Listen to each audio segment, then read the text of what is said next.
Ladies and gentlemen, we have finally gotten word on some new AI-based features for Copilot Plus PCs. When these computers came out with their fancy NPUs, the killer feature was meant to be Windows Recall, but of course, security concerns, controversies, so forth and so on, that has been pushed back. And because of that, there really wasn't a whole lot else there on those computers. When I reviewed the Surface laptop, that's basically what I told you guys. The AI features are an afterthought. Buy the thing for the performance and the battery life. But now we actually do have some AI features coming. I broke things down into this series of posts on Threads, and there are actually a few things here that I'm pretty excited about. So first off, Microsoft is going to begin later this year as these things roll out, baking AI into the search function within Windows. I don't think I'm going to surprise anyone or say anything controversial if I do say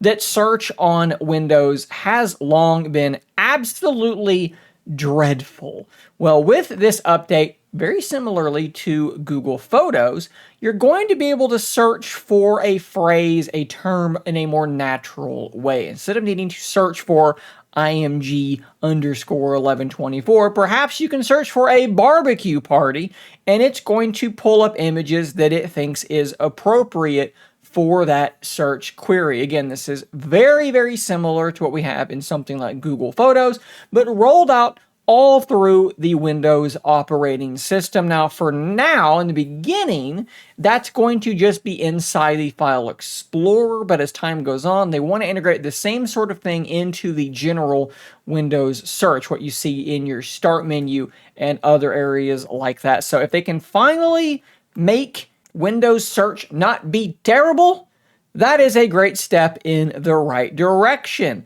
Next up, maybe you are seeing Android users with a handy-dandy feature called Circle to Search, where they can circle anything on their screen and do a visual search, copy text, so forth and so on.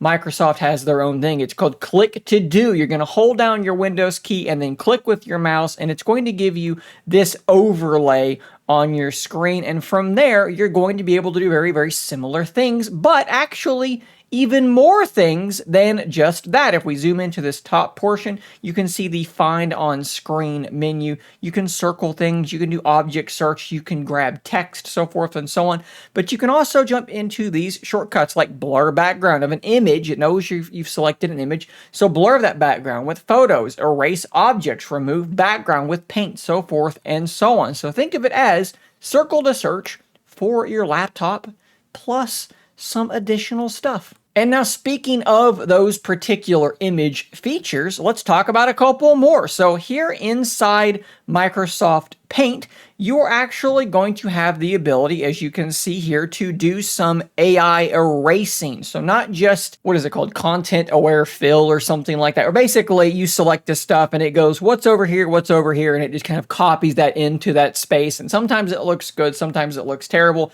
This is actually supposed to be using AI to select this area and then fill it in with generative AI stuff. So the end result, much like Magic Editor or Generative Edit on Samsung phones, should look much better. But even more than that, you are also going to be able to select areas and then fill in, generative fill, like what we have in Photoshop, and also recently with Sketch to Image and Reimagine on Google phones, where you can select an area, type in something, and it will put that thing over there in that spot. And what's cool about this is happening locally on device using your laptop's NPUs. But that's not all. We can jump to this other image, and this shows AI upscaling. Ironically, this image could stand to be upscaled a little bit. What we're doing here in the Photos app is taking a low-resolution image, using generative AI to increase the resolution, apparently up to 8 times. You can see there 8x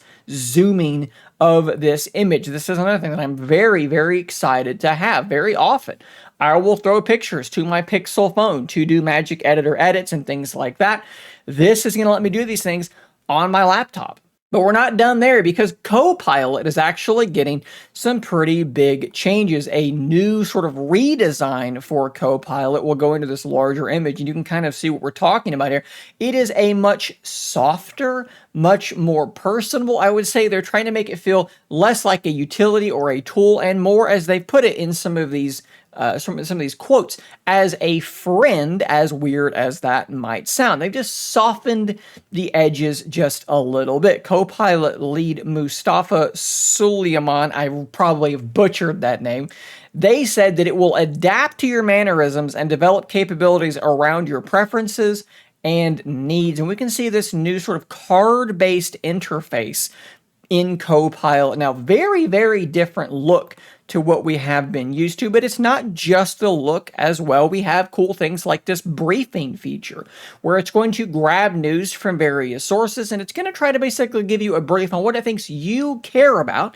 You can actually skip around in this briefing like it was a podcast or something. That's pretty cool. But how about a clone of something like Gemini Live on Android phones, or ChatGPT 4o's ability to have a natural conversation? With this new version of Copilot, you're going to be able to do just that. So you can speak to Copilot back and forth. You can interrupt it. You can change the subject. No key presses required. Just talk to it very, very naturally. This is the new vision for Copilot. Again, it looks very different than it did before. It's softer, it's more personal, it feels less like a tool and more like a friend. Guys, I'm pretty excited about several of these things. I do want to hear from you which of these you think you are most likely to use. Do you think that we are finally beginning, as these features roll out, hopefully by the end of 2024, we're finally beginning to justify the NPUs and the Copilot Plus push of these laptops as they actually start to get features that take advantage of the hardware?